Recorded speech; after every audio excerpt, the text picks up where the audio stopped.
Hey everyone, it's Clinton and I'm back with some more Wolfenstein The New Order.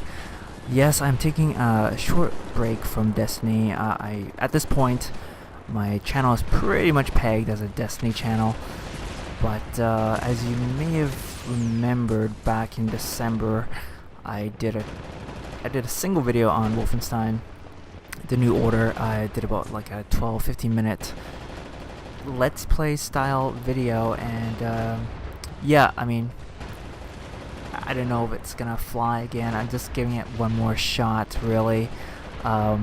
This particular game, I'm still playing and I'm enjoying it, although I do run hot and cold on it.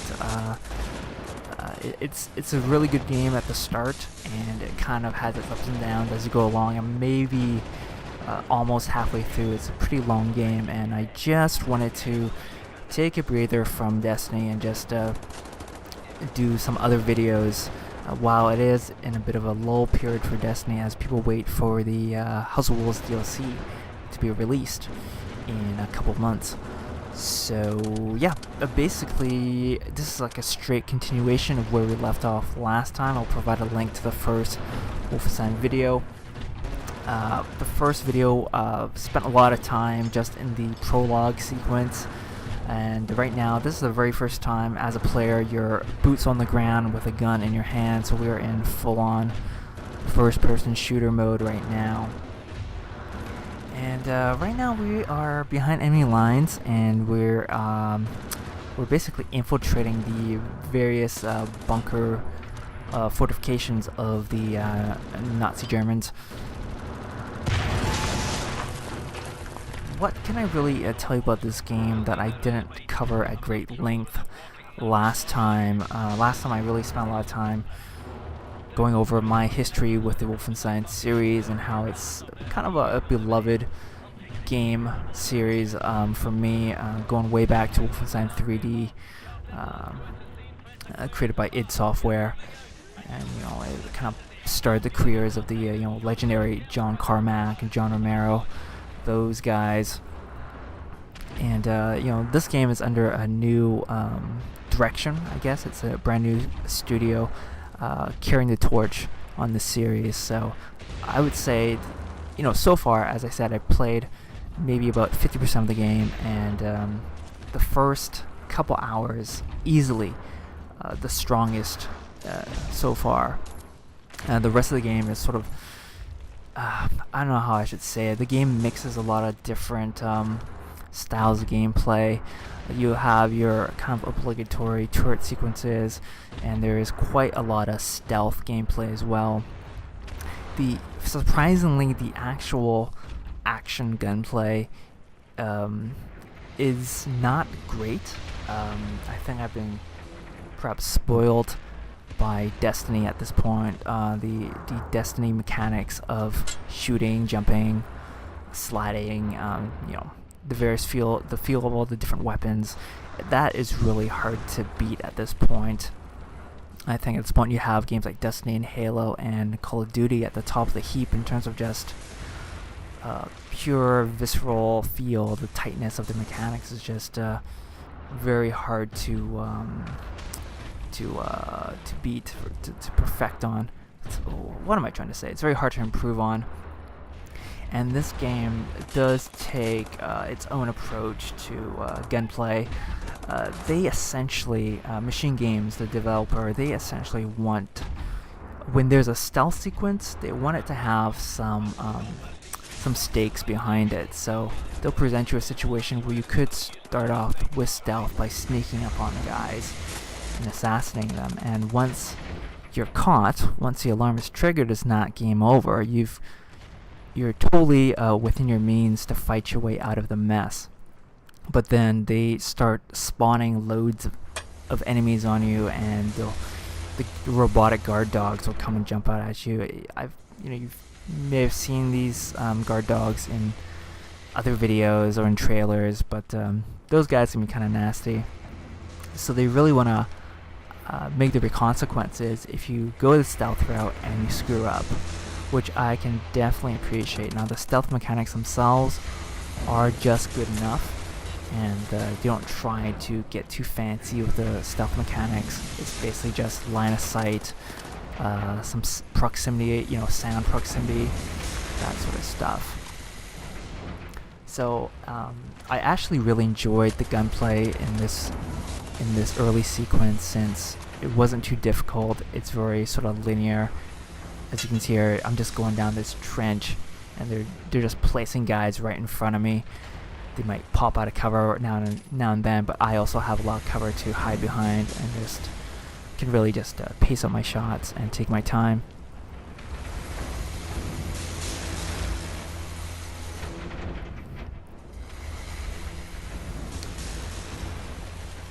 You will also notice that this game is Kleptomaniac's dream.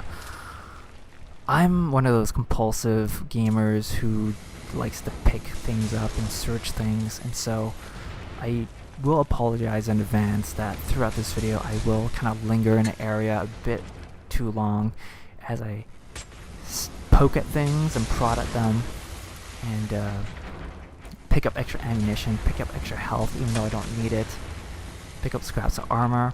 One really cool wrinkle they have in this game is that if there's a corpse on the ground, you can actually slash at them. You can break off basically bits of armor that you can just salvage, just add it to your own armor total. I think that was a nice little touch. Again, it sort of adds to the whole obsessive compulsiveness of some gamers where they have to just pick up everything. And because they have this system, what happens is that you tend to move through the level slower, because you actually are looking down at the ground, looking for things to salvage, especially after a tough fight and you kind of come out with lower health and armor, and you want to basically get back up to a fighting level. You're salvaging a lot, so you're actually looking down at the ground a lot more than I would have expected.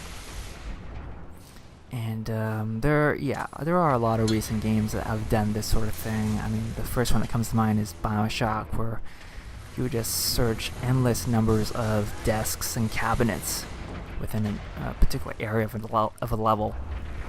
And with BioShock Infinite, which I played a couple years ago, that really killed the pacing for me, as I really got sick of picking stuff up, but I also didn't want to skip things for fear of missing something, whether it was a piece of something to do with the story or was actual gameplay relevant things like ammo or health pickups, what have you. So yeah, developers really have to kind of find that right balance of moving you through the level and kind of pulling you along, but at the same time giving you room to explore, but not overwhelming you with so much stuff to look at and pick up that the pace just like comes to a standstill. And a lot of it is kind of like individual player preference. As I mentioned, I am the kind of like exploring type. I do want to pick things up. Once in a while, I do want to read like diary entries or something, or listen to an audio log. That's fine. And this is, one of my earlier stabs at doing like a longer let's play of a game. And I have this in mind as I'm playing the game here, so I'm almost intentionally moving a little slower to make sure you as the viewer kind of get an idea of like what the level looks like and what the various systems are.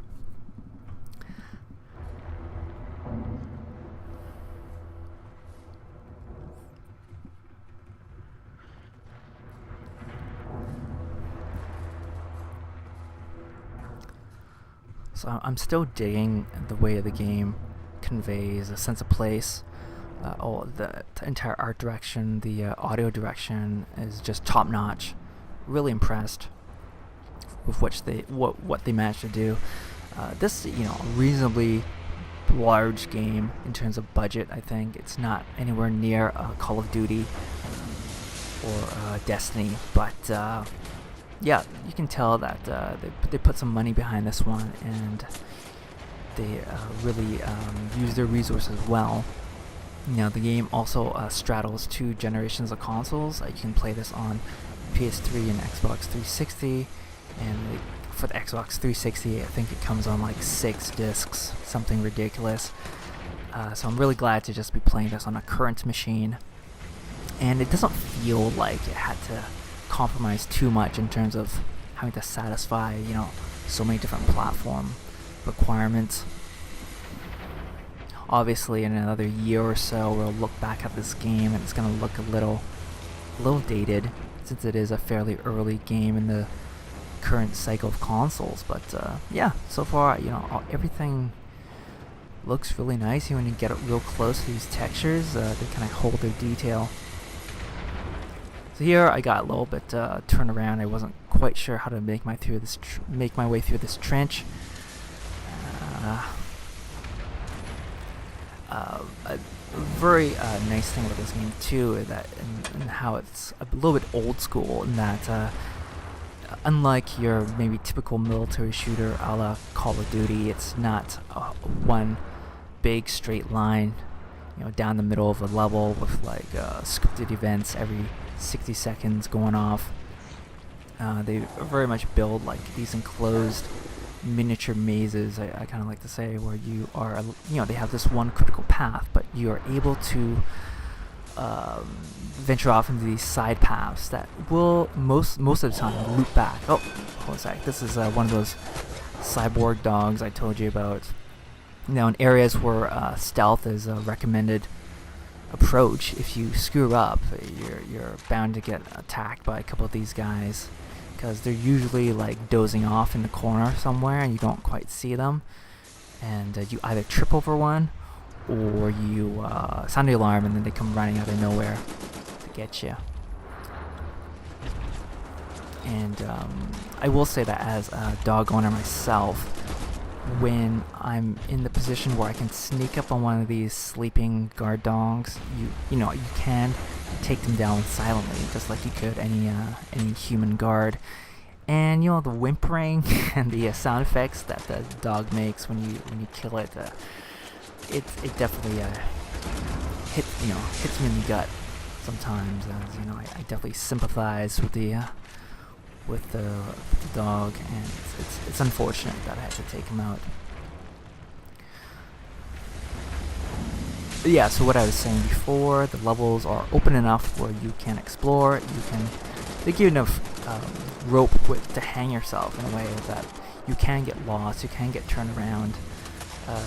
There is an element of like finding the right switch to pull in order to open up the door, in order to progress. Or you might come across a door and they'll say, oh, this door only opens from the other side, so you need to sort of backtrack or maybe seek out some other corner where you may have missed a secret passage. Right now here I am in that situation where I did get turned around. I'm not quite sure why I'm back in this particular trench.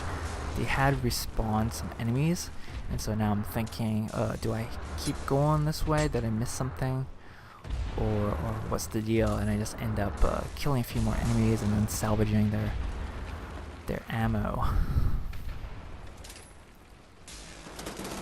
And it's been a few months since I did this actual gameplay, since I recorded this, so looking at it now, oops, I did run out of space actually. The footage is actually over, so I do apologize for the abrupt end, but if you guys like this video, let me know and I'll post up the next segment and hopefully continue blabbing on about Wolfenstein: The New Order.